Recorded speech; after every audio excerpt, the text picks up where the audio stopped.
Hey y'all, I just want you to know if you love listening to Keisha and I talk about inmates, well, you're in luck because we've got more inmates to talk about. This Thursday on A&E, there's a new show starting called Family Lockup. It's on A&E on Thursday, August 21st, 10 p.m. Eastern, and Keisha and I are going to be covering it. We're going to be dropping those episodes on Friday on the free feed of Pink Shade, and I just wanted you guys to know, if you like hearing us talk about prisoners, we got more prisoners for you. So today is Mugshot Monday, but Friday is Felon Friday. Okay, hey everybody. Welcome to Pink Shade. It's Mugshot Monday. I'm here with Keisha. We're going to talk about life after lockup, or we're just going to talk about what's going on at my house, which is kind of the same. If it makes you feel any better, I'm not talking to producer James. So what did he do? He just pissed me all the way off last night. So yeah, he's walking around looking like a sad puppy dog. And my mom comes over. She goes, "Wait a minute, what's going on? It's so obvious. Who's mad at what? Are y'all in some kind of?" She goes, "What kind of?" She goes, "Y'all mad at each other?" Jay's like, "No, I'm not mad at her. I just fucked up. Now I gotta fix it." And I just looked at her and said, "I'm mad at him." She goes, "Yeah, it was pretty damn obvious. Whenever I'm mad at him at nighttime, it is like clockwork." And so I've chosen to ignore it because I knew he was going to do it. I'll get up and he would have bought me something like flowers and like a mug that I really liked with, the kind of stuff that I like. Yeah. So this morning, and it's really, really badass, but I have not moved it from the spot that he has put it on. I have ignored it. Okay. And I want it so bad. It's a witch's hat. Uh-huh. And it's so heavy and so cute. I refuse to move that bitch. She's going to stay right there. He always puts my gifts right in front of the coffee, my Keurig. Uh-huh. She's going to stay there all motherfucking day. I'm ignoring it. And it's killing me. Yeah, you love Halloween decorations. You love Halloween. It is my jam. Yeah. I'm not. I did touch her. I'm like, "You're so pretty, but I can't breathe from this spot right now. I'll talk to you tomorrow." No, I'm just going to leave her right there. And I know that's killing him on the inside that I have not moved that which is sad or said anything about it. I knew he was going to do it. I knew it. It's like clockwork. I'm like, I'm not falling. I'm not doing it.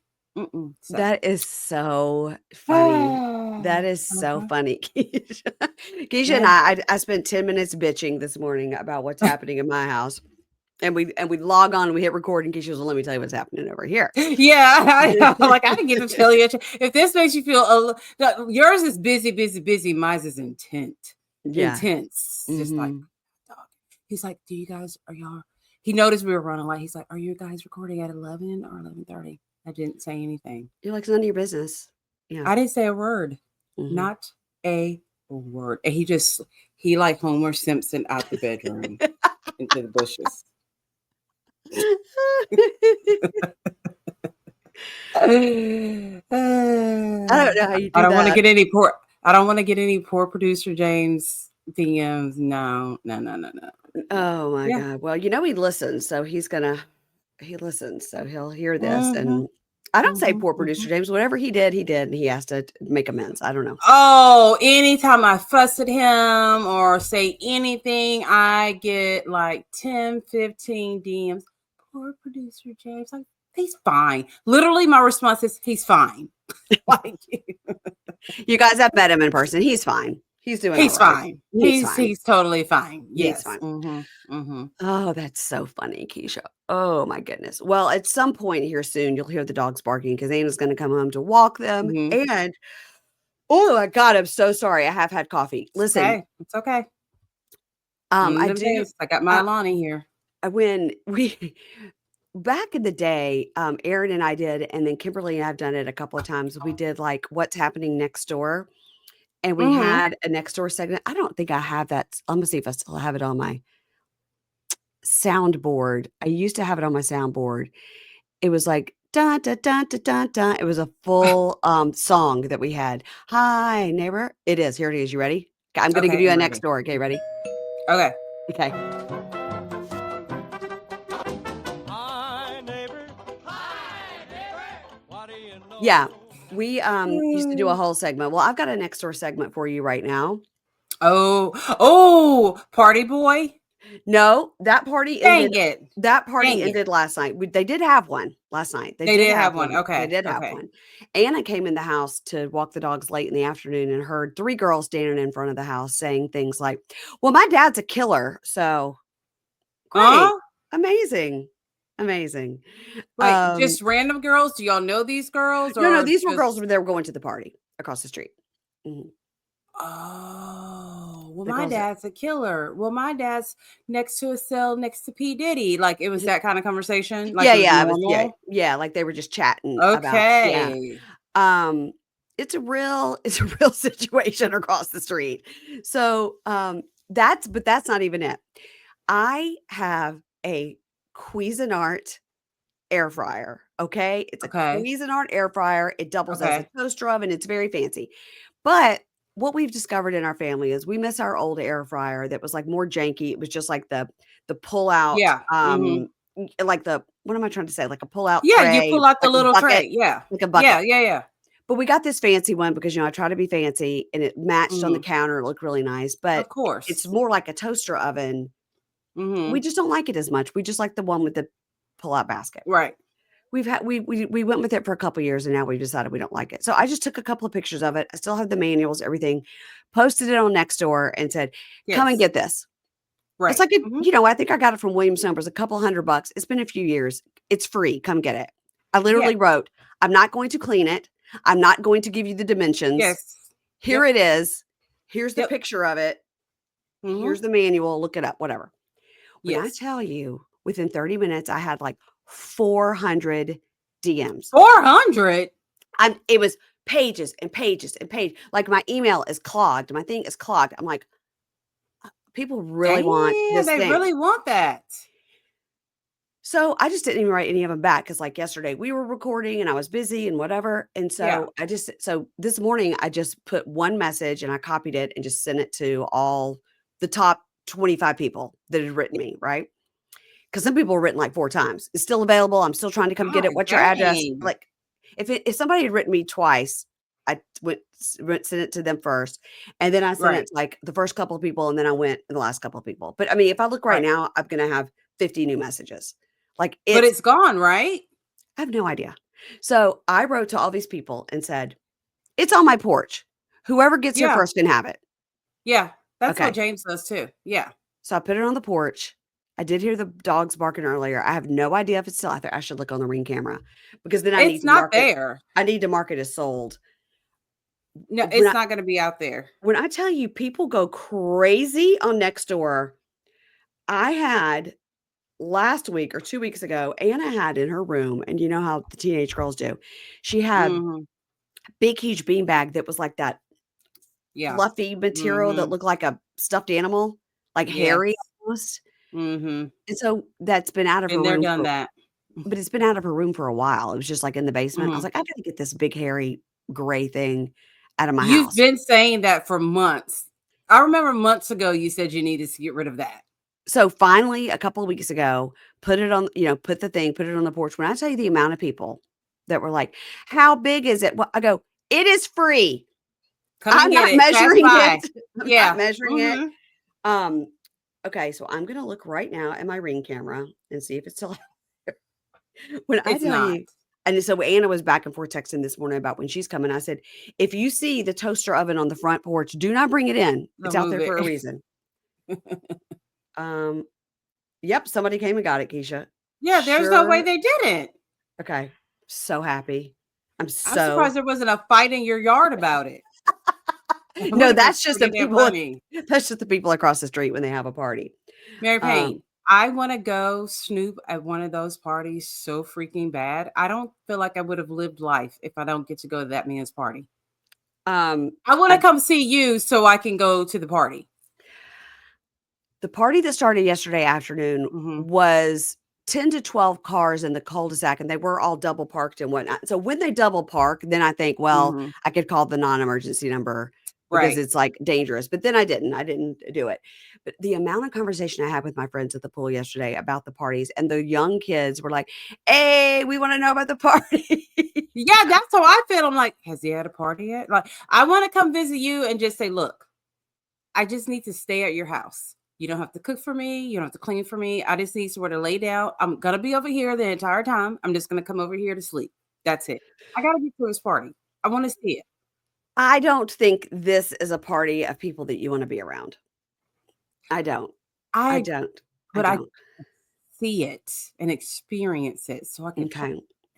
Okay. Yeah. Well, hopefully my neighbor Jamie is in the process of getting it all shut down. I mean, he's got like all sorts of like legal documents with the city and stuff. He was sending me yesterday and I was like, I don't care. Just whatever. I wouldn't want to be next door to that. Well, so like I said, he backs up to it and it's in the front of my house, but it's in the back of his house. Right. So he's like, he texted me last night. He goes, I literally just came out to like start my grill and had to come back in. I'm going to have to do my burgers inside. He said, there's so much pot smoke in my backyard that I'm not going to be able to grill for my children. I mean, he could have stayed out there and grilled. He would have came back in with food and feeling pretty fucking good too about life. Yeah. High contact. Yeah. But he didn't want to feed his kids those burgers. So. Ooh, a weed burger. Yeah. Yum. Everyone's going to bed happy and early tonight. A weed.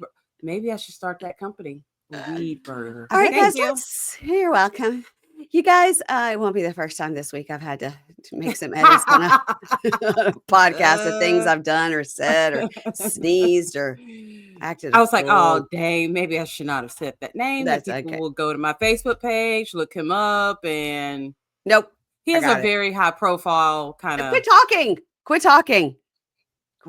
talking about your friend. All right. All that is going to be taken out. Okay, great. Life After Lockup, season 7, episode 3, or season 6B, episode 613. Yeah, the numbering is just as dumb as the people on this show. God, there's a lot of dumb shit last night. Did you feel that this episode lasted 14 hours? Yes, because I watched it last night, so I was fast forwarding through the commercials and, to give like the timestamps. So I'm like, why is this episode so long? It was an hour and a half? It had to have been an hour and a half because I watched the screener, which was an hour and 5 minutes. And I did half of it the night before. And I was like, because I've just been doing so much work, I was like, I'm going to give myself a break. And I'm actually just going to sit on this couch, play Words with Friends on my phone, watch something on TV that I want to watch. I'm going to I had 1 hour. I was like, I'm just going to let myself just zone out. And so I did. And I was watching, Anna comes in and goes, what are you doing? You're not doing work? I go, no, I'm watching a murder documentary to calm myself. She's like, Mom. I was like, no, I watched the yogurt shop murders. I was like, oh, I remember when this happened. She's like, you're not going to sleep. I go, oh, I'm going to sleep just fine. So no, it's different. Once you hit a certain age, that stuff is like comforting. Like it's. Because I remember when it happened, I was fascinated by it. Yeah. I didn't finish it, but then I went to bed. But then I got up this morning to finish it. I was like, oh my God, I still have 30 minutes left of this show. But let's get started. God, it was a long show. So just so much happened. And I'm just like sick of these people. All right. Everybody's so trashy. Yeah, they are. Brooke and JK are so trashy. They are vomitrocious. They really are. So that's who we're going to start with. Okay. They are vomitrocious. Everything about them is gross. And I'm sorry to say that. And I'm just in a bad mood. And I shouldn't say that. And Kathy's house is kind of gross too. Oh, it's a hoarder, gross. Looks like it's just like covered in ash. So yes, but I would steal a bag of potato chips. I mean, she's got so many. She wouldn't notice. From the middle. Just reach in the back. This one doesn't have. This one doesn't have as much dust on it. So yeah. All right. JK's been out of prison 5 weeks, and Brooke is taking a bunch of pregnancy tests at her mom's house. Now, she's making breakfast for her kids with her mom, and the boys come in. Now, I will say she did have them like look cute and matching shirts to come in for breakfast. Yeah. And I think her mom got them ready. I do too. Now, Mom has made a huge breakfast. I see bacon. Yes. I see pancakes. I see eggs. Yep. I see lots of food. Yes. And the mom is real cute, by the way, I think. So, well, they have the same face. Mm-hmm. It's what Brooke could look like. Face. Yeah. Yes, if she wasn't such a fucking horrible person. Yeah. So, they're making breakfast, and the kids come in. They're like, "Where's JK?" And the one kid goes, "Is he with his ex?" See, that means she's been talking way too much about shit in front of her kids. Totally. I hate that, but I hate that too. It's Brooke. I hate that too. And Brooke goes, and her talking head, she goes, I told those boys and he told me he would never abandon them, but they've not heard from him.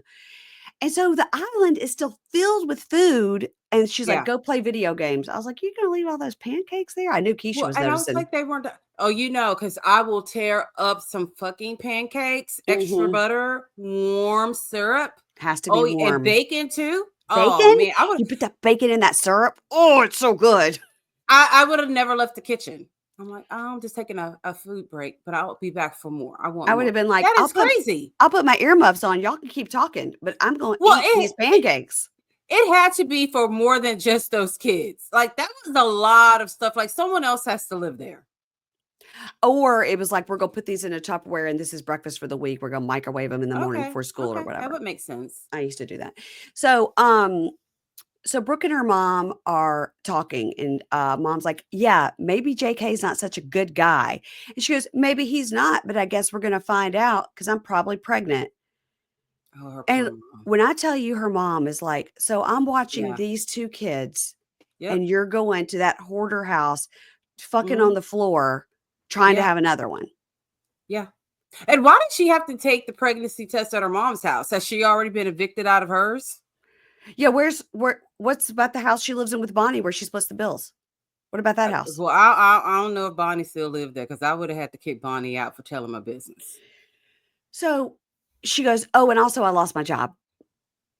And now, how does her mom not know that? Because they work together. I don't know if she's had another job since then, because wasn't that last season when she left and went? When it was at the end of the season, because he went to Alex's house. So he says she's had like 20 jobs. Yeah, but then again, I think they film it all consecutively and then break it up. But yeah, I don't know. It seems like probably she's had several jobs. Wow. And mom says the most true words, but kind of mean, that a mom has ever said, which is, between you and JK, this kid doesn't have a chance in hell. It doesn't. But it's sad to have your mom say that to you. It's awful, but it's true. She knows her child. And here's the thing. She knows her child, and she knows her child is running after a toothless man. There's no hope for these children at all, because he hasn't showed us anything smart about himself. That's for sure. No. Mm-mm. So in the talking head, mom says, I just asked her the other day if they were using protection, and she said yes. All she does is lie. That is bad. Yeah, that is bad. That's really bad. Here's the thing. It's so bad that you have two grown people whose parents are having to be like, act like they're teenagers. Are you using protection? Are you sure you're using protection? I went and bought this for you. Like, but these are two grown people. I know. She's already got kids. I mean, but the parents know how dumb they are. And she's like trying to hold on to this felon with no teeth by getting his baby. I mean, gross. So mom says, okay, why did you even have 6 pregnancy tests in your purse? And she goes, because we're trying to get pregnant, but I didn't want to tell you because I knew this bullshit would happen. You would just bitch at me about it. And I should just be able to talk to you like you're my mother. And she goes, yeah, but it's my job to tell you that you're fucked up.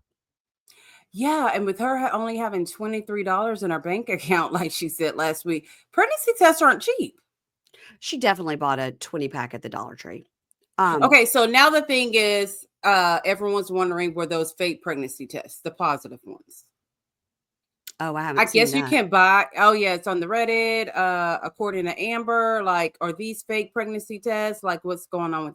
I'm like, of course you will be able to buy a fake positive pregnancy test online. That's crazy.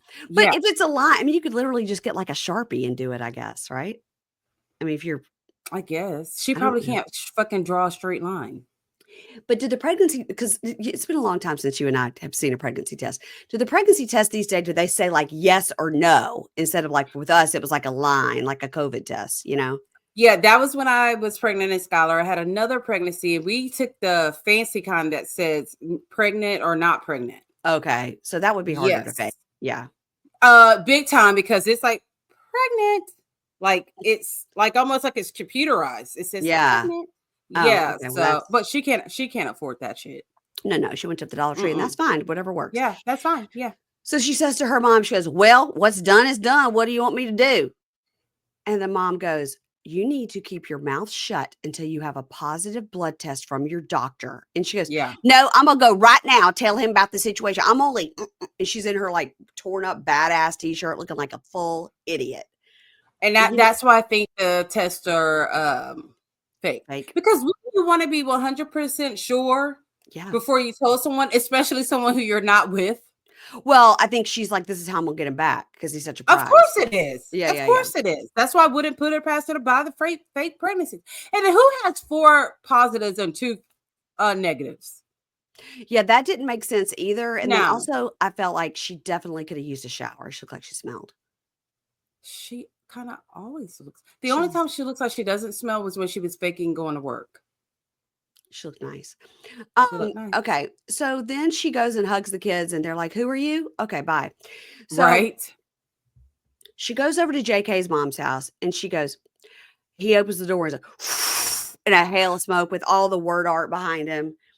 Yes. And she goes, we got an issue. 4 positives, 2 negatives. And he goes, huh? And she goes, pregnancy test, dummy.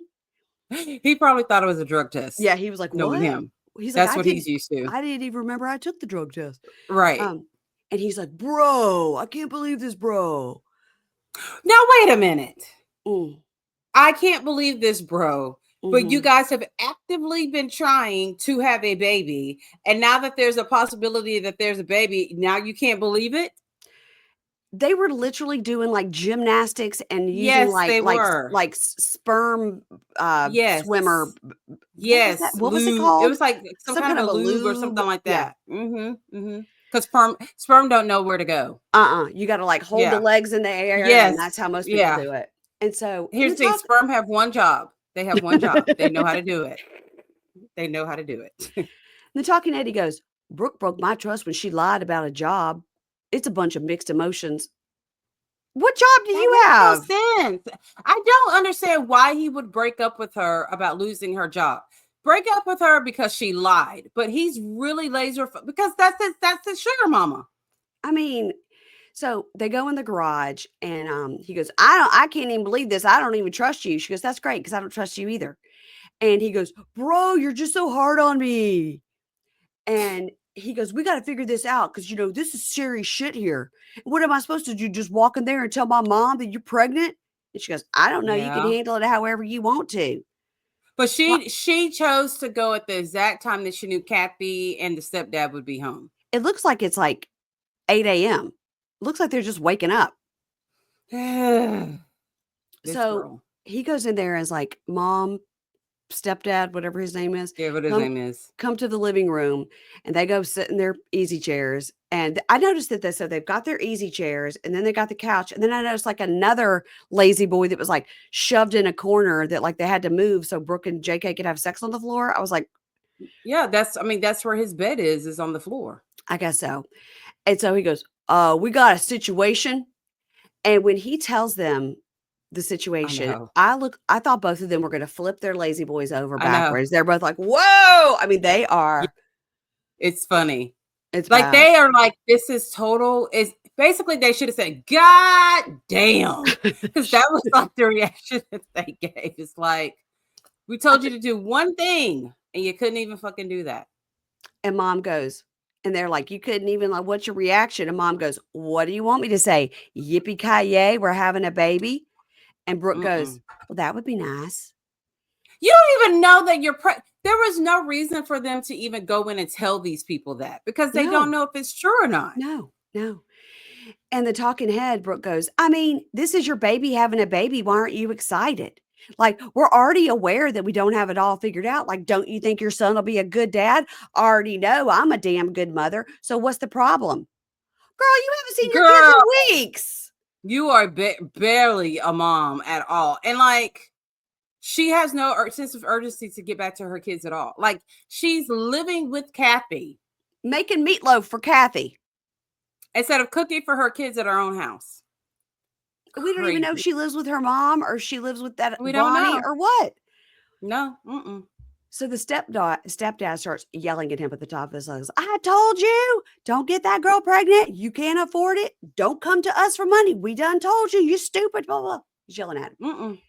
So the talking head stepdad goes, this is the third time JK's gotten out of prison. And this is the third time he hasn't learned anything while he's been in prison. And he Nope. says, and maybe this time he'll grow a brain cell to take care of a child, but I don't know, but I don't have time for this bullshit. So I don't understand why these guys get out of prison and the first thing on their mind is having a baby. And he was so like, Alex is the one that's going to give me a baby. I got to go with Alex because she's going to give me a baby. Remember? I don't know that. I don't know. I feel like if I got out of prison, the last thing I would want to do is take care of a baby. He didn't have a job. He didn't have a place to live. He didn't even have any. He has no car. He has no teeth. He has no social security card. Correct. He has no bed. He has an air mattress. The baby's gonna have a little toddler size air mattress to go right next to his to sleep. Poor baby. So many things he doesn't have. Yeah. But he wants to have a baby. But I'll make a great dad. Oh what are you and the baby gonna have in common? Gums? That's it. Because neither one of y'all are gonna have teeth. What? It's so bad. I wonder, can he even read the baby a lullaby? I mean, a baby. I don't know. We have seen on social media that he did get some teeth. So maybe he got so much better. Maybe he got that job doing the hot shot and then he got some teeth. Okay. Good for him. Okay. So JK tells her, I want to be there for my kid. I don't want to be a weekend daddy. And she goes, well, we'll have to figure it out. And the talking head said, having a kid's a blessing. But if you think about it, we're not in a good spot to have a child. We've been everyone has been telling you this, and you've been actively trying. Now that it could be a possibility, it sinks in like we shouldn't be having a kid. Y'all don't even get along. No, you don't even like each other. And then she made meatloaf with barbecue sauce. I've never seen someone mix barbecue sauce in the ground beef to make meatloaf. What people normally put like ketchup in it, right? Not in this house. Well, I've never made a meatloaf, nor will I ever make really? I think meatloaf is disgusting. Oh, we love good meatloaf. But I did have it, when I was younger. Like my mom made it or whatever. I thought you put ketchup in it. I don't know though. Barbecue sounds kind of good. No, I mean when I make it, it's like you put breadcrumbs in it. So I put breadcrumbs in it. I put chopped up tomatoes in it, onions, bacon. And then I get a tomato paste and I have this secret, I can't tell you my secret mixture. That I put in the tomato paste and then I put it on top of the meatloaf, let it go back in, cook a few more minutes, and it is magical. Okay. All right. Well, I trust you. I trust you. Anyway, she leaves and he's like, thanks for the news. Bye. She's like, we're going to have a baby. Okay. Bye. And she leaves. We think. Allegedly. Yeah. Allegedly. Okay, let's move on to something real sad and real dark. It's Bianca and Daniel. Okay. Yeah. So Bianca and Daniel, she's leaving Furballs. FURRBALLZ. But where was the cat? Maybe he was staying there to get groomed. Cats don't get groomed. They groom themselves. I don't know where the cat was. That was a good question. She forgot her own cat at the pet store. Maybe that's why she went back in, because she got the call and went out. So maybe she went back in to get the cat. What was that cat's name? Sushi. Yeah. No, she left without the cat. She got in her car without that cat, which is probably the best thing for the cat. Maybe Sushi needs to be rehomed. So right. She's leaving Furball. She gets a call from Daniel's PO. And she's saying to the PO, no, he's not speaking to me right now. So I don't know. We were fine, but out of nowhere, it's been like a train wreck. I thought he had court today. He's supposed to come back. Like, I don't know. So she's talking to the PO. So she tells production, he's not coming back, and says, stop filming. She takes off her mic. It's like, get the GoPros out of my car. I don't want to film. He's not coming back. So we think what we said last week was he got detained because of that Walmart situation. Yes. And I thought the PO was calling her. I think the PO couldn't find him.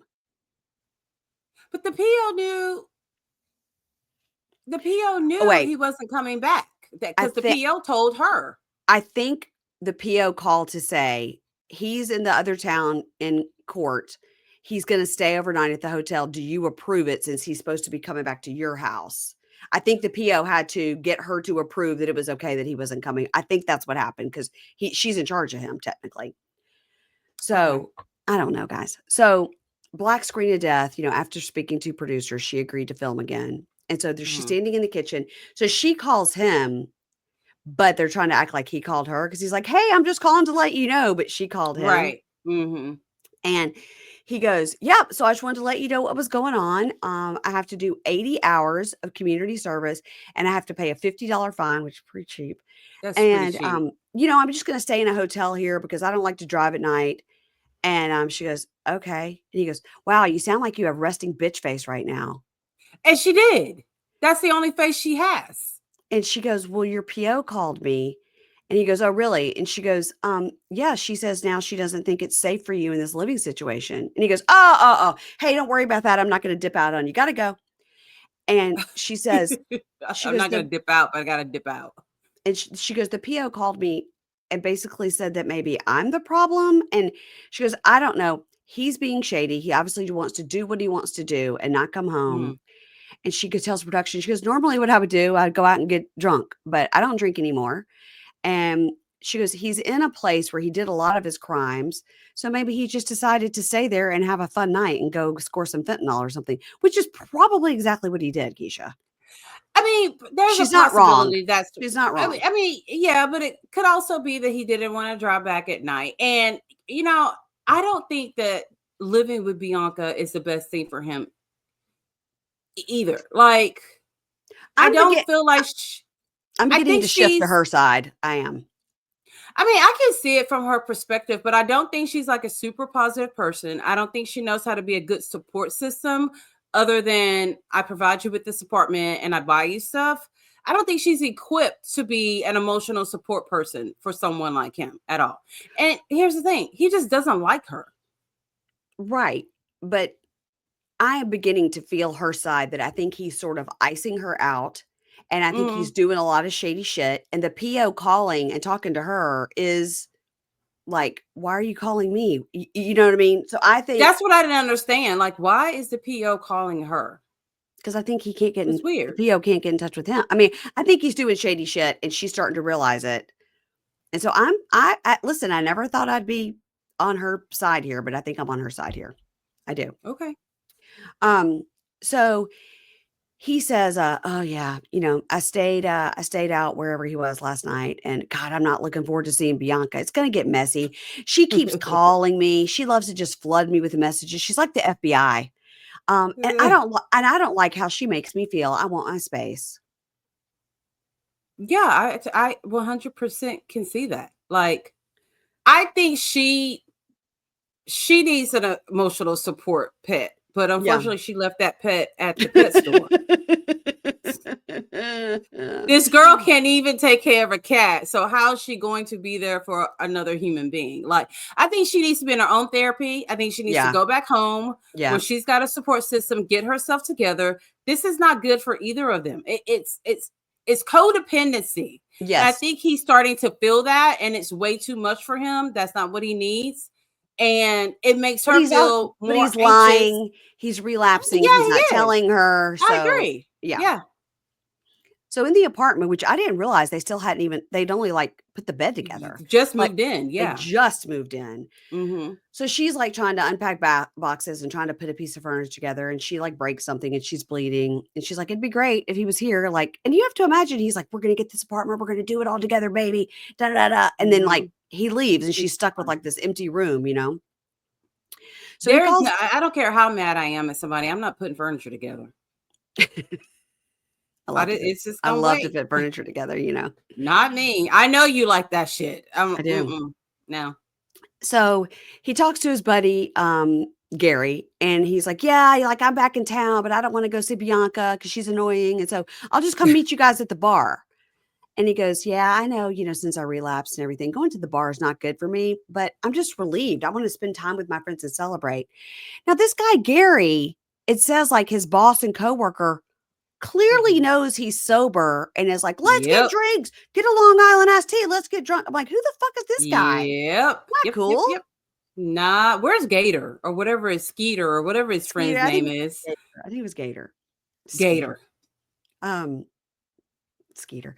So he explains to the buddies, oh, Bianca, she just needs a lot of attention and I'm not going to give it to her because I need her to be an independent person, but she just won't see it that way. She just won't see that I'm trying to help her.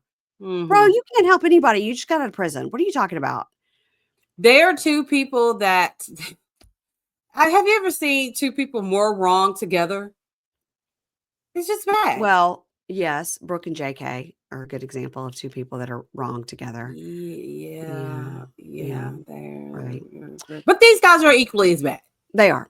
And he's like, oh, she follows me on GPS. And I was just like, fine, just do it. And the phone's ringing. And he's like, just Bianca.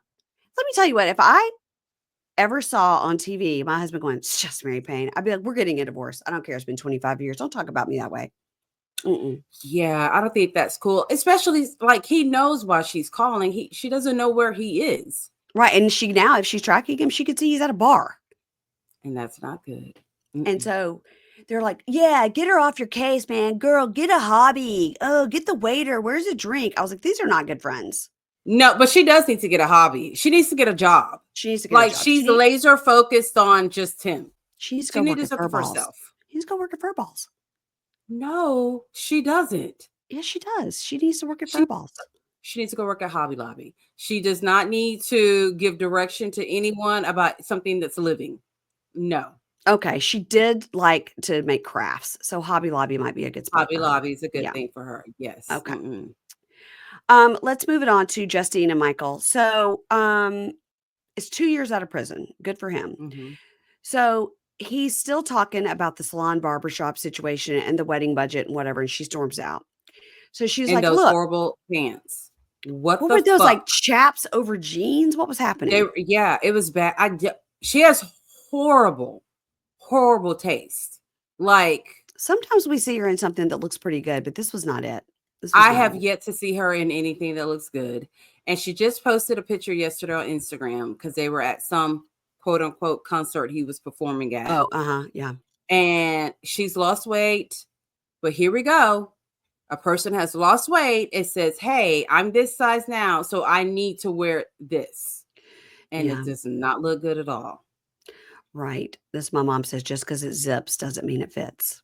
And your mommy Mary Payne is quite correct in that. And someone made me laugh so hard. They're like, yeah, he's at a performance and there's like 23 in the crowd, which means the majority of the crowd is his kids. That's funny. Okay. So she's talking to him outside, which by the way, where they're standing in this parking lot, I'd be like, I'm not opening a barbershop here. This looks like a complete like Crackville. It is not. This is not a high-end situation. Yeah, I'm not paying $250 for a haircut at this dump. No. Maybe 25, maybe. I mean, even if they fix the place up, it's still in a sketchy looking area. It totally is. There's like cars up on stilts in the front. So, so she goes, like my neighbors. So she says, look, I'll cut my wedding if it's something to do with the kids. But I'm not cutting my wedding for fucking Jay's barbershop. And which is a good point. She's got a point. And he goes, but I can create more money and more opportunities. And then I can give you $1 million wedding. And she goes, what the fuck are you talking about? You're psychotic. That's not even true. She goes, you make up new shit as you go along to cover up the other shit you're talking about. Yeah, I agree. And talking to Eddie goes, if I was running the streets, I could have paid for this wedding in cash right now. Okay, but you're not. So quit showing those pictures of you with your lip up and you're throwing money in the air. And we're still wondering how he's getting money. Like there's like on Reddit, people are like, he's still in the business. You think? I don't know what I think. It's just the math is not mathing at all. Well, you talked to him recently, so. Well, I didn't ask him, hey, are you selling fentanyl again? How's the fentanyl business? I could use some. Nope. Didn't ask that. I don't think he yet. I really don't. I don't know these people. I've interviewed them one time as well, but I don't know them. You don't know them. We don't know them. I'm just saying Something is not adding up. They get money from the show. Not a ton, but they get some. Then they get club appearances and stuff based on like come see the, so they do get money. And they do a lot of those. Yeah. So, and then if they have that car business and it's lucrative. Yeah. So she says to him, she goes, I back you up with everything you want to do. Even if I don't believe in it, I back you up. And this is just like insulting to, to say to postpone it. And if you only postpone things that have to do with me. I can believe that. And then she goes, and I'm not even ready to get married. They're already married. I'm not even ready to get married unless you get back on the page with me. And he goes, well, I don't want to have a wedding with you until you call your family. And she like looks down like she wasn't expecting that because, most of this is like they've decided what they're going to fight about. And he goes, hash it out with your mom or your fucked up family or whatever. And you figure it out and then I'll give you a wedding. Now, come on. Now, that had nothing to do with anything. And the reason the mom doesn't like her is because of you. Well, I think she didn't like her all that much. Well, that's true. But this just made it a little bit worse. And for my interview, she said, we're going to see her dad this season. Who even knew she had a dad? Yeah. Well, So, I mean, remember the sperm conversation we had earlier in the podcast? Like sperm have one job and they know how to do it. Well, the sperm comes from the daddy. Well, I just know I didn't know we had a dad that we'd ever met because we never heard about the dad. No. Okay. No. Then she calls him a mama's boy, and he got mad about being called a mama's boy. So, but he is. We've all seen it. He is a total mama's boy. So I'm talking to Eddie. Goes, she's got displaced anger because of her bad relationship with her family. And they're talking head. She goes, we're 50-50. Everything is 50 cents on every dollar I've helped with, but I've got no control over what we do with our money that I help make. And then she kicks a sign. Okay. Which was kind of illegal to kick like a street sign. I think you can get a ticket for that. Keisha. So you can. All right. Because it's not safe. You kicked something down that's up there for safety. And you kicked it down. It belongs to the city. So you vandalize it. She could get a ticket for that. She could. That's the least of their concerns. So I agree. So they sleep in separate rooms. And the next morning, his mom was like, what's going on? And he says, oh, we had a fight and I slept down here. And mom goes, y'all need counseling, especially Justine. No, girl, your son stole fentanyl. He was the fentanyl king of the North. Really? Your son has all these kids and Justine is the one? Now, granted, Justine does need therapy. His ass needs to be like getting the next appointment as well because they both need it. Yeah. 2-for-1 special. And in the talking head, he's with his mom. And she was like, Justine and Michael, they have a crazy love. And yes, he's a mama's boy. And he's like, So she comes down. Now, I couldn't quite make heads or tails of that robe. Because it's a black robe, but it had like a heart cut out in the back. Isn't the point of a robe to keep you cozy? Uh-huh. But what if your back is all out? Now you're cold. I was like, what the fuck is she? Again, here's another situation with Justine where we're saying, what the fuck is she wearing? Because like, what was that? Well, I was like, maybe it's like a flesh colored, like a brown heart on the back. But then you could see her tattoo. So it wasn't. It was like her back was open. At first, I'm like, is that a dress? Then I'm like, that's a goddamn robe. Why? She tries so hard and fails every single time. I wish I still had my boutique open because I would send her a package. It's like, here you go. Here's how you dress. Yes. This is how you dress. Yes.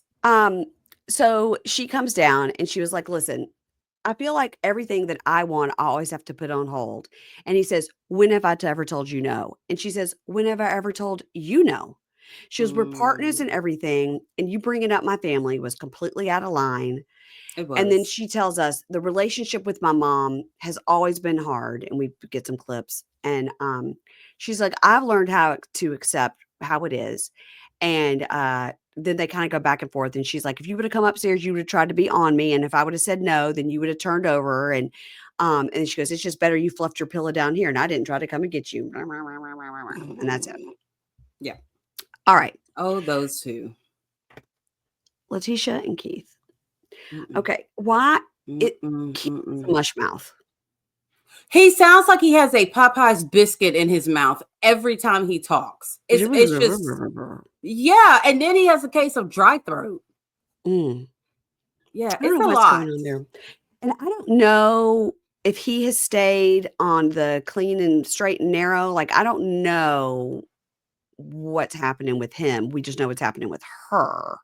Mm-hmm. She posted yesterday a picture of herself that was kind of AI-ish, and she's like Mm. walking with the briefcase, and it's like paragraphs about how she's a boss and she's going to rise like a phoenix, and she may have had problems that she's a entrepreneur and a business lady. I was like, well, her body looks good in that picture, so there's that. Well, did you see the thing I sent you that Monique from Monique and Derek? She said What? I did not she see was this. like they were out together, right? And Monique and so I Dirk. guess no, Monique and Letitia. Oh, okay. So Monique says she left her boots in Letitia's car. Is it Letitia or Letitia? Why do I do this every week? I don't know, because we never hear It's anybody say Letitia. her name. We only hear Right, Keith. exactly. That's Yeah. part of it. Yeah. So she says Monique left her boots in her car, but when Monique went to go look for her boots, she's like, "Where the fuck are my boots at? Like, where did I leave them?" So she texts Letitia and says, "Hey, did I leave my boots in your car?" Letitia's like, "No, girl, no, girl." She goes, "Why on Thanksgiving this bitch posts a picture and she's got on my boots?" I'm gonna choke. I'm like, but you know what? I totally believe it. She's a thief. Wow. She is a. At least if you're gonna steal, don't post pictures of them now. She don't care. Put your feet off in the picture so nobody can see. I don't know. The nigga's like, why on Thanksgiving I look at her Instagram and this bitch has boots? Oh Oh my God. God. Okay. She's the worst. All right. So we start off when it's 3 days until a halfway house release. Letitia goes to see Arthur, the lawyer that we've seen Arthur? before. I love this guy. Arthur? I love this guy. And she brings her father-in-law, Doc. And so she explains about what's happened. DCFS in Illinois has taken custody of Keith's son, Damari, from the mother, Damari. Mm-hmm. Keith has 3 kids. And so Damari, who's 15, got picked up for alleged neglect. So probably somebody at the school reported something and put into foster care. But Doc, Keith's dad, has custody of him now. So in my mind, I'm like, good, okay. Doc's got custody of him. You've got access to the kid. Yeah. They're not ready to bring another kid into their household anyway. So I think it's good that he stayed with Doc and Doc's wife. Yeah, Benita. Yeah. So yeah, that was her name. So Doc says that I've got custody of him now. And he goes, I'm not seeking guardianship because I hope that Keith will be able to take custody of him. And there's like, well, is Keith even in touch with this kid? I mean, has Keith been in prison for like 11 years? 11 years. Okay, so this kid's kid 15. was, 4? Yeah, so he doesn't know his dad. He goes, yeah, he's been to see his dad. They've been in touch. And Doc says, yeah, they need to build their bond back up. They need to get to know each other again, of course. And Letitia says, I'm in touch with the mother, and I had custody signed over to me. And he goes, okay, so you went to court and had that signed by a judge? And she goes, no, I had the document notarized. But this is the big boss babe. She doesn't know. That you need to trust your money with and do your taxes and all this. And she doesn't know any better. She went over to the packing ship and had somebody, who cares? Yeah. So, she goes, but the problem is I'm not technically considered a stepmother since we got married when he was in jail. And it was like after he had the child or something. And Arthur goes, listen, the law, it doesn't matter that you had a document notarized. Like, who cares? Right. Arthur says the law is written solely for the best interest of the child. And just because you might be a good mom doesn't change the fact that something bad could happen. And it's whether the judge feels safe putting the child in the situation. And it's very complex. So Letitia goes, and I'm also wondering, because I've got this criminal case pending against me in Iowa. And I wonder if that will have any weight on whether or not Keith can get custody of his son. In the talking head, doesn't help. It doesn't help. And she Mm-mm. says, she reminds us she's dealing with a theft charge with her client in her tax and accounting business, but Mm. she'll prevail. She Yeah. didn't prevail. She didn't Spoiler. prevail. No. Arthur says, look, no, not really. It's Keith's circumstance has more to do it than somebody he's living with having a financial Yeah. situation. And Doc says, but will it affect him getting custody of his son since he's been in prison for over a decade? And Arthur goes, yeah, Yeah. yeah, Mhm. absolutely. Are you guys stupid? Like, yeah. And he goes, it's more like the why he went to prison. Doc says his record's not bad, just drugs. When he said that, What? I was like, okay, just collectively, all these people are fucking stupid and don't need to be in charge of a kid. It's not that bad. It's just drugs.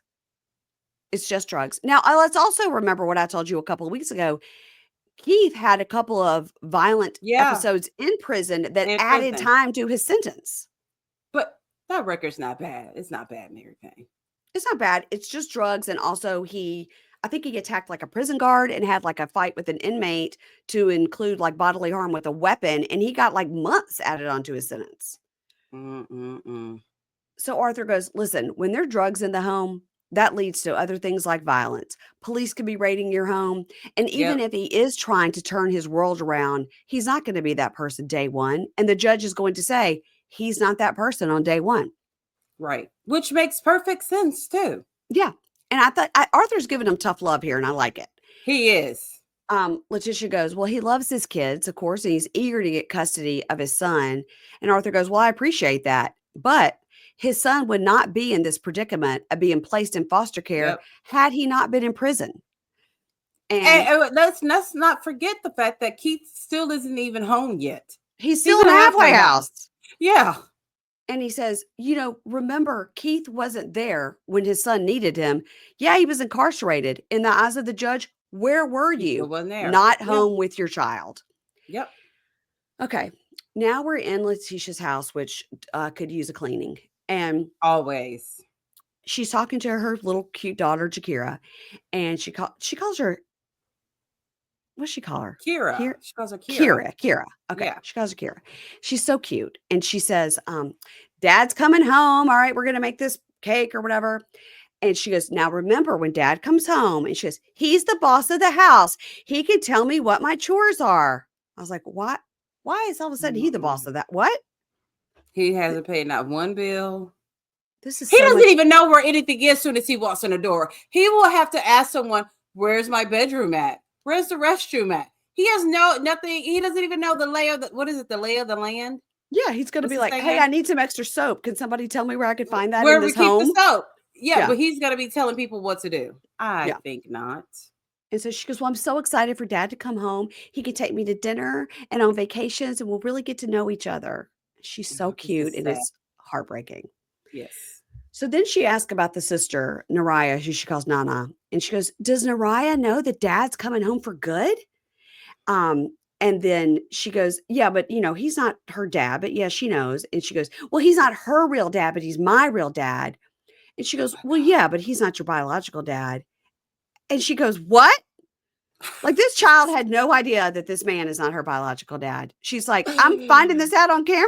What? This is so ridiculous. Like, why did she have this child thinking this man was like her biological dad?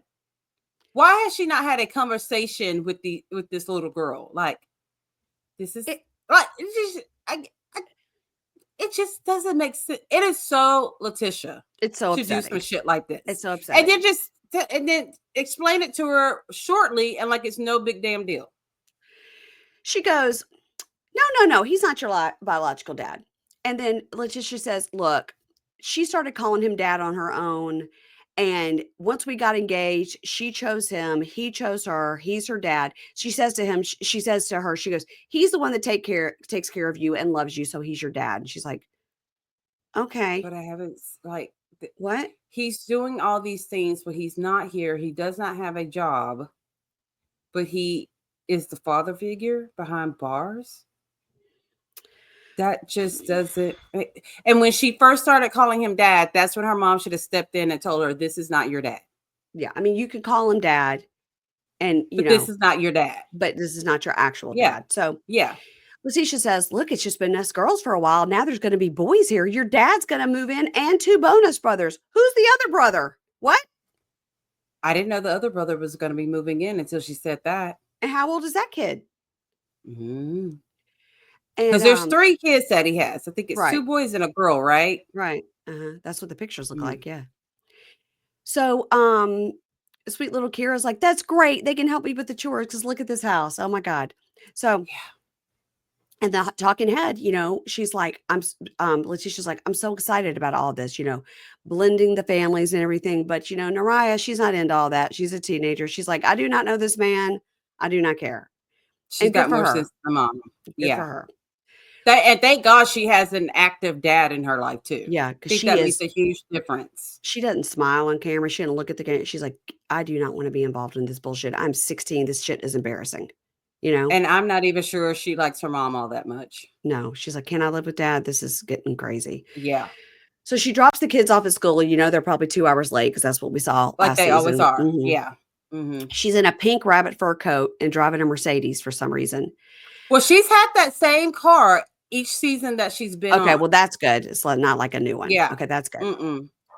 So she goes and picks him up and she's like, oh, you look good. And they're going to go meet some family for lunch or something. So now we meet the stepmom, Benita. And she said, Keith is my stepson that I've raised. And she says, it's been very disappointing with him and we want a better life for him. It's a goal, stay out of jail. She seems completely normal, Benita. So she sits down to talk to him and says, now you're home, like you've got a responsibility. All the nieces and the nephews are looking up to you and you've got to show them a better way. And he says, that's my goal. I want to hope that they can learn from my mistakes. And he says, I hope I can show people my struggles and show that if I can change, anyone can change. And the talking head, he says, we have a long history in our family of losing people to the system. Mm-hmm. It's normal to see people go in and out. And my brother's currently in for 13 years. My dad has also been incarcerated. And he says, and I noticed that once things will start to get good, other things pop up. And he looks over, and this is talking about Leticia. He looks over at her and he goes, it was like a couple of weeks before I came home.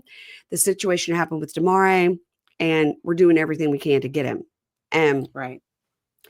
he tells Benita, we're going to court tomorrow and try to get custody of my son. And he goes, it feels good to be doing things the right way because he's been in that halfway house for a while. Right. And he says, getting custody of my son is my number one priority. Like, we need a stable household. Well, then you shouldn't be living with Leticia.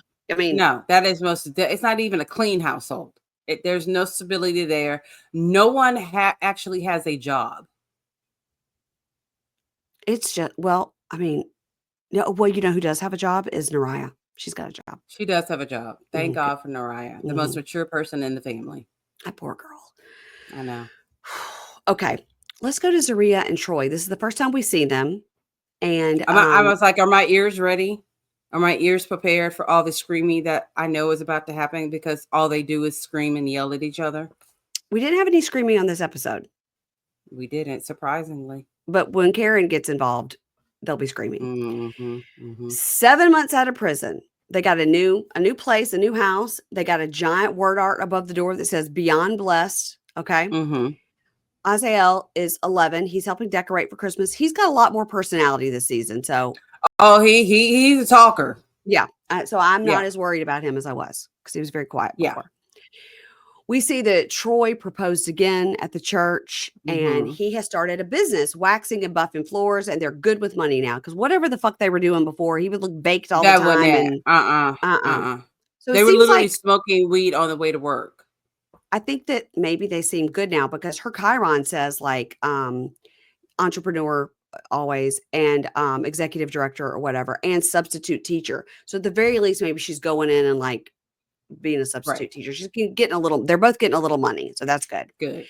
So she says, he talks about his business that he started, and she says, we split rent now. They've got this, lake house property that with lots of space for the kids. And when the baby Troy comes, and she says, I really feel like an adult now. She seems more clear. He seems more clear. That's good. Okay. We're only 2 minutes in. Okay. I'm just saying they both don't look baked out of their minds. No, they don't look high. You're absolutely right. They don't seem high. So they talk about, what they want for Christmas. And Isaiah's like, I hope our family and like dad's family can be together. He's like, everything is our family. He's like, okay. And he says, I really just want to see my sister. I haven't seen her in a while. I mean, you'll get some clips of that. The talking head, he says, everyone on Zeria's side of the family loves me, but not so much on my side of the family loving her. And I wonder why. she goes, yeah, my main issue is with Karen. We get a lot of clips of Karen. Okay. And Zeria says, yeah, she's cut off. We're not talking to her anymore. And we see Karen just calling over and over and over. She's like rolling a joint from Buffalo going, I'm trying to call my son. And she's saying to him, I need to talk to you about something private. And he goes, don't call me, Mom. And she's like, I need to talk to you about something private, not in front of Zeria. He goes, Mom, literally I'm filming, like quit, And she's like, screw you. Karen. Okay. So now we find out that Yana, the baby mama, won't let baby Troy come and spend any time with them together because of what she saw last season, and has to be just him spending time with Troy together. And he goes, but that doesn't work because I have a family and she needs to spend time. They are married, Right. All right. Now Troy's sister Jackie calls and she's like, Troy, there's an emergency. You need to come home.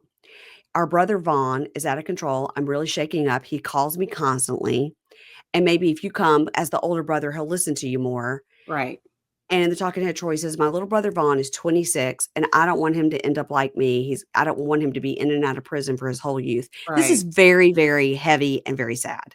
It is very. And he's just 7 months out himself.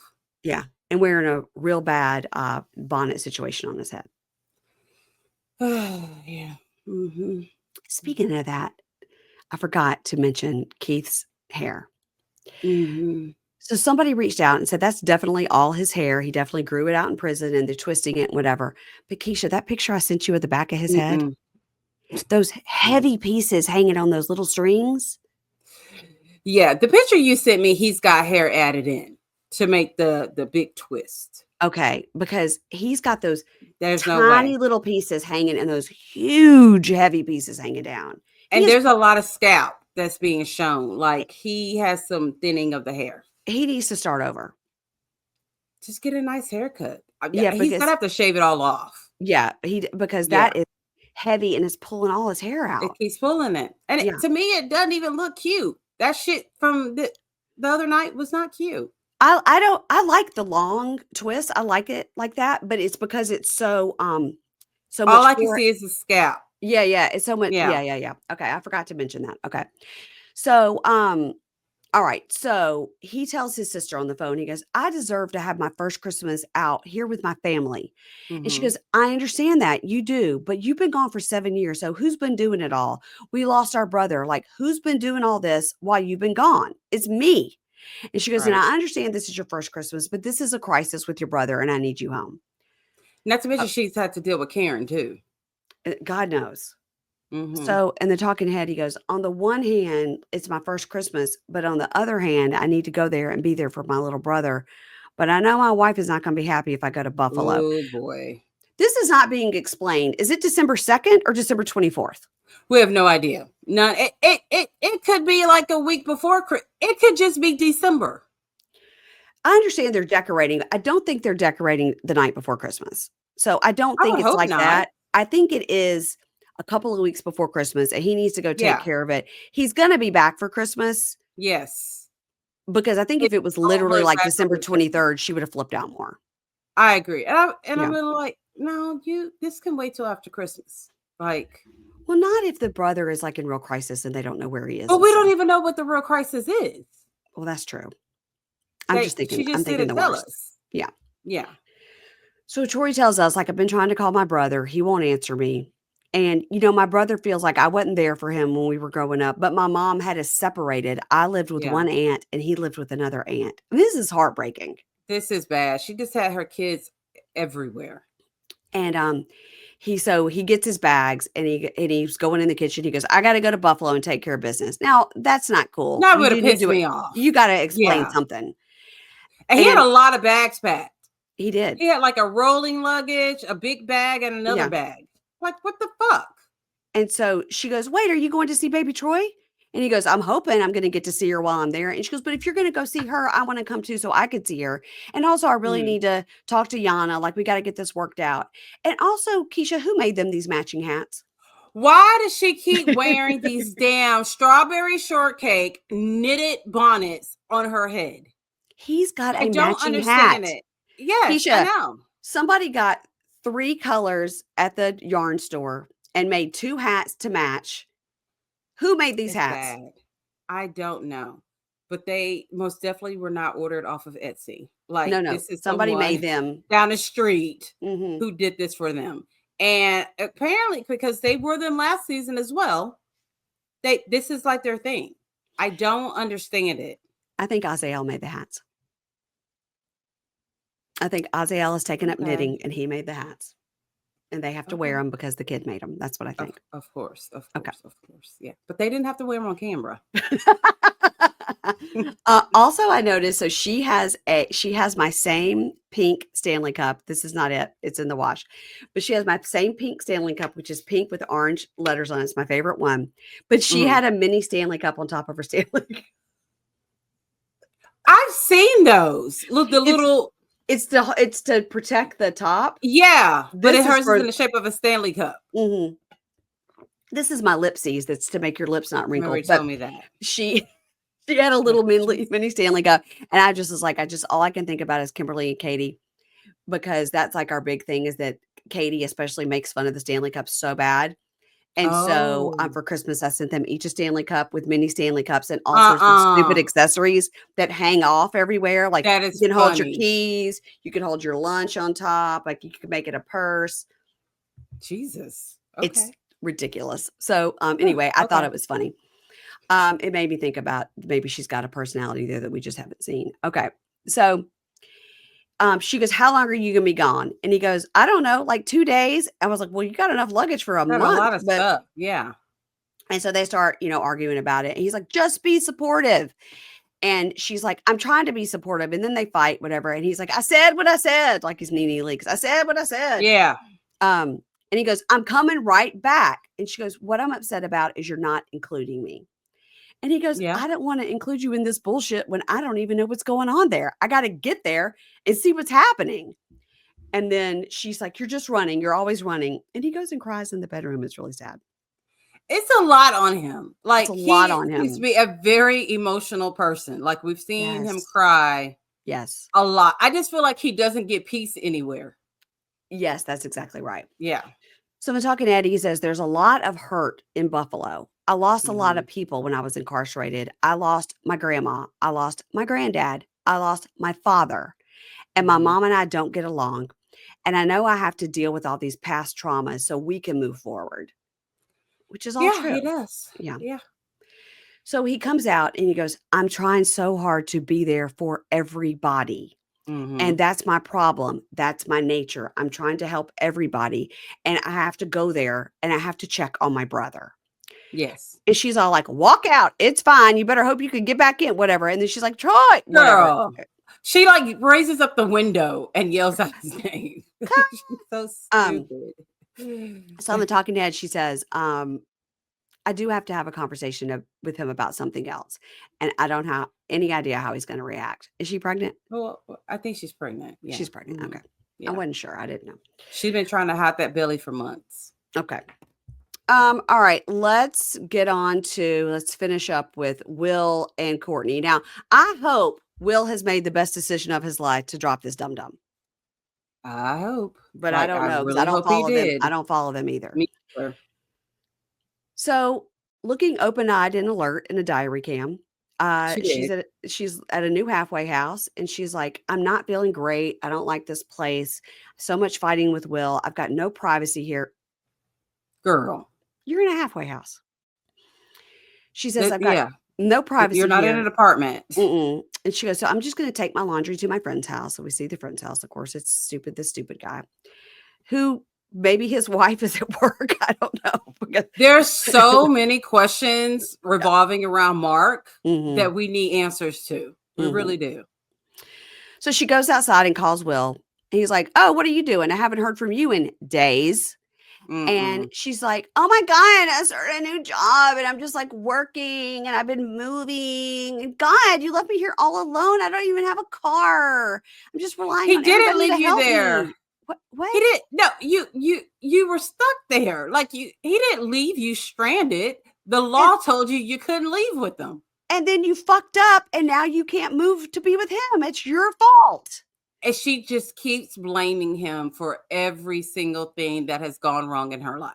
This is a person in active addiction. This is not a person that has taken any responsibility for their own actions.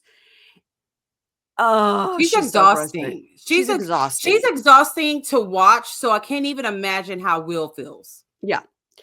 So he goes, well, I can't drop everything and go to Portland every time you go to jail.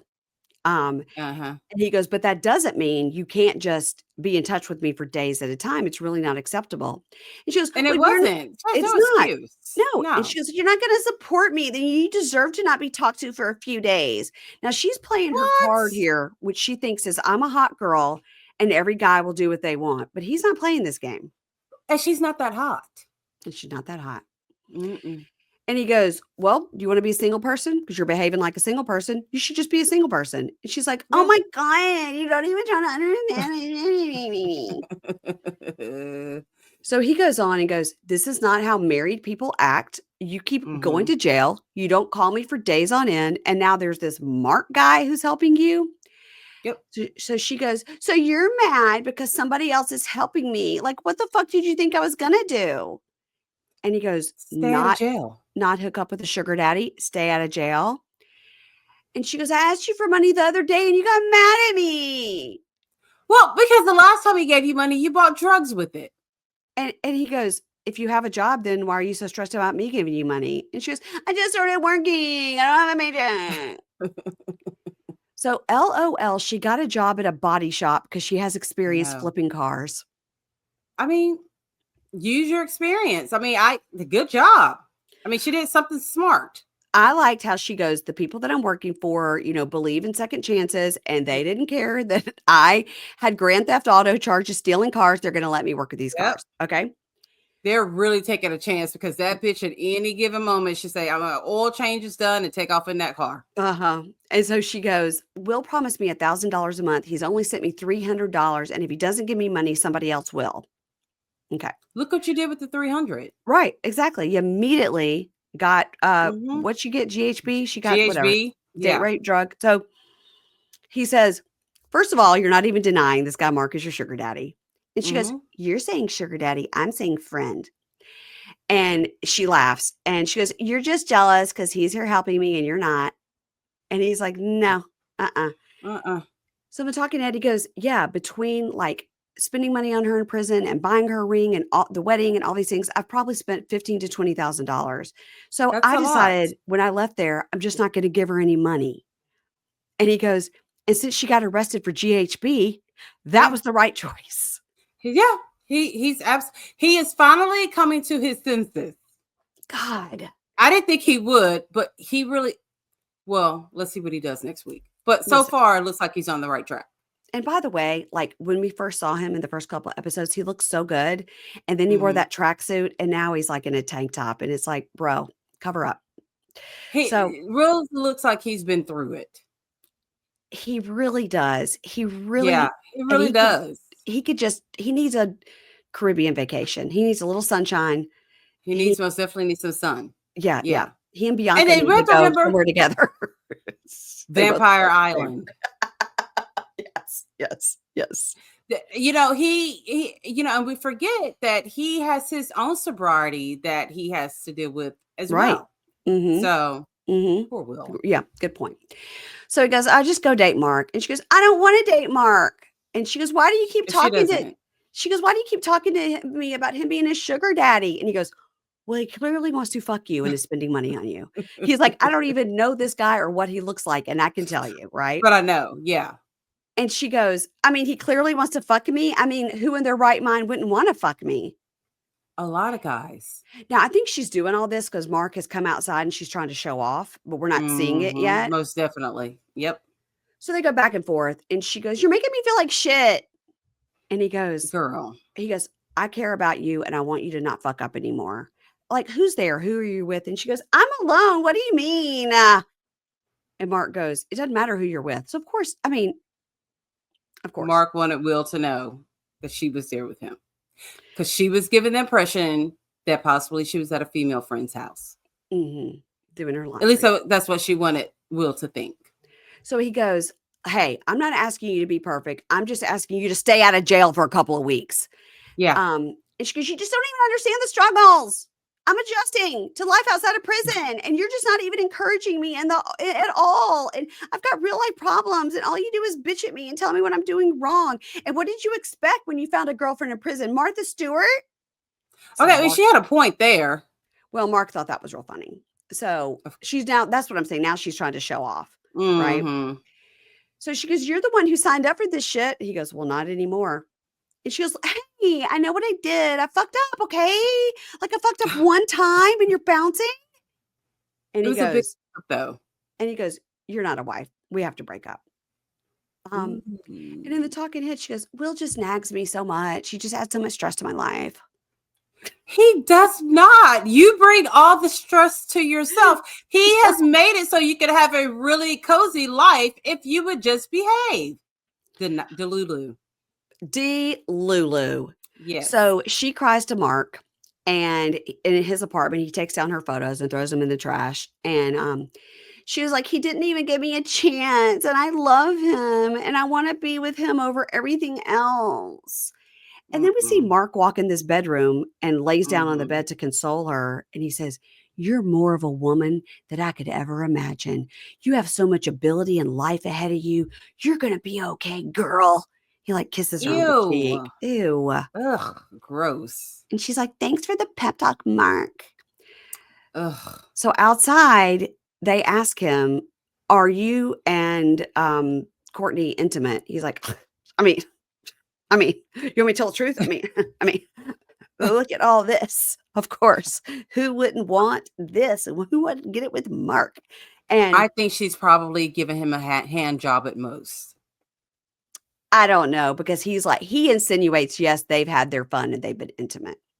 Yeah, I think she's touched it, but I don't think she's had sex with him. I think she's touched it for $300, or a little GHB. Yeah. And he goes, Will's in Sacramento. I'm here in Portland.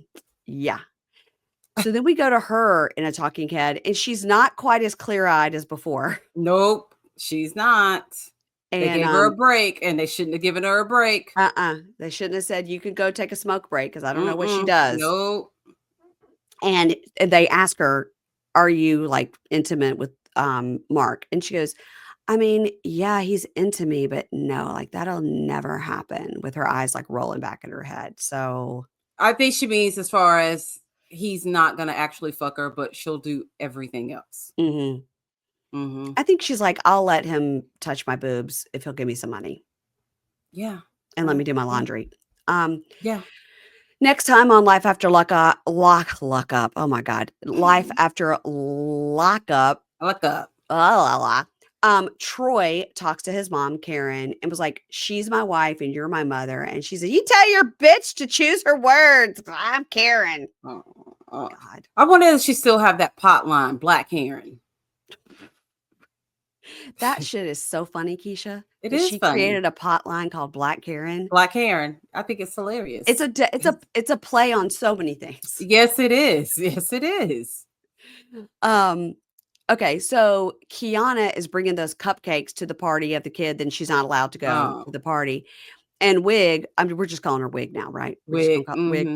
And Wig is like, who invited her? And Demadric is like, I just got out of prison. We don't need any more police. So I think what happened is Kiana showed up to the birthday party and Wig called the police on her and said she is not welcome. That's what I think happened. I guess we'll see. And then Demadric's like, I just got out of prison. Like, I can't have the police come to my house at all. I'll go back. Well, no, because he'll go back. Yeah. So Will talks to a lawyer who says, like, I think he's trying to get the marriage annulled. Get annulled. Yeah. And he says, is there any fraud you can prove there's something about her you didn't know? And then we see Courtney kissing a girl in the car and says, I forgot we were recording. Woo! She's just a little dirty bird. She really is. Just Man, So hopefully Will's going to get this annulled and go on and live his I best life. hope. I mean, I root for Will. I do. I mean, he gave me the icks when he kept talking about all the bondage stuff a little bit. But other than that, but I think she was encouraging that, don't you? I think she liked it too. Yeah. She said she enjoyed it. So Yeah. if we could get him a little bit of sun, some iron tablets, and a good haircut, and he never wears that tracksuit again, he's a good catch. I think he is a catch. I think he is. Then we see Daniel in the car with Bianca, and he says, "I'm going to jump out of this car." And she goes, "You're going to jump out of the car." Fuck? She goes, "You're going to jump out of the car." He goes, "I don't want to be in the car with you." And I think he jumps out of the car. Do you know how badly you don't want to be around someone to jump out of a car? That's bad. These two. One time, producer James jumped out of a car with me. He didn't want to be around you that bad. I mean, granted, maybe you pushed him. So I didn't push him. Granted, he's not thug enough to have done it while I was actually moving. He waited till we got to a red light and did it.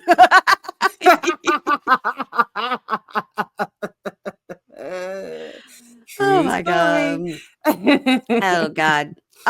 Okay. And then Brooke, I guess she's threatening Alex, or is it Bonnie? But she hits her. I don't know, but I think it's Alex. Well, she fucking hit that girl. And by the way, she's wearing a decent outfit. She is wearing like a tank top tucked into some jeans.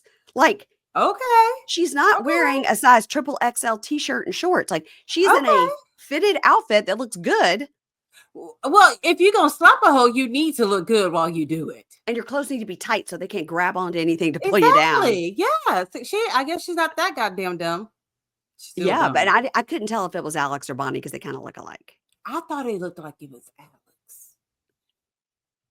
Either way, she's like, in my family, we know words mean hits or some dumb shit. Somebody's going to rip that lip ring right out of her lip. She makes Texas look so bad. She really does. She really fucking does. She really does. Oh my God, you guys, this is your episode. But I want to tell you guys, if you like hearing Keisha and I talk about prisoners, we've got some new prisoners for you. Okay. I should have levered this at the top. This Thursday is a new show. August 21st is a new show called Family Lockup. It's on A&E, 10 p.m. Eastern time. That's 9 p.m. for you, Keisha, in the Central Time Zone. So A&E, 10 p.m., set your DVR, whatever you have to do, because Keisha and I are going to cover this show. It comes on Thursday nights. We're going to be covering it on Fridays on this feed right here, on the free feed. It's called Family Lockup. It's by the production team that does 60 Days In, and it's 10 families. And it's going to be 10 episodes. And what it is there's somebody in prison and a family member comes in for 2 days and they do like therapy, and the family member can see what they're dealing with in prison, but also then they can decide if they want to be in that person's life when they get out. It's not going to be as lighthearted and funny as this show. But we will make it funny. We'll make it funny and entertaining. Yeah. But also it's going to be deep and dark, but that's okay. That's okay. It's just going to test our skills a little bit more, but we can do it because we are versatile. Okay? That is true. That is true. We are. So, guys, you're getting Mugshot Monday and you're going to get Felon Friday. Love it. I love it. We love to talk about prisoners. Yeah. Anyway, guys, that's just for you because we love you and you're welcome. Everybody, make sure you're following Keisha and listening to her amazing podcast, The Libra Lounge with Keisha. And please make sure you're following me over on the Instagram at Pink Shade Pod. I've got a couple of notes here of some very funny things that I might put up from this episode. And Keisha, I'll see you for our next episode on Friday. Also, guys, Keisha and I are talking about Match Me Abroad on the $10 level of Prime. And also, where are you in your life if you're not watching Love is Blind UK? Keisha and I are also covering that. It's so good. It's really, really, really good. And each episode just gets better. Yes. This next drop that's coming out 5 through 8, minds are going to be blown. Minds are going to be blown. We can't wait for the reunion. Oh, it's going to be a good one. Here's all we'll tell you about episodes 5 through 8 that are coming out Wednesday. Some people are getting what they deserve. Okay. Finally, we'll sing it in the words of a new hallelujah. Hallelujah. You're a liar. You're a liar. We love that girl. We love that girl. All right, everybody. Keisha, I'll see you for Match Me Abroad, Love is Blind, and also now Family Lockup. Don't tell Kimberly because she's going to come after me. We're working, guys. We're working. All right. Bye. Bye.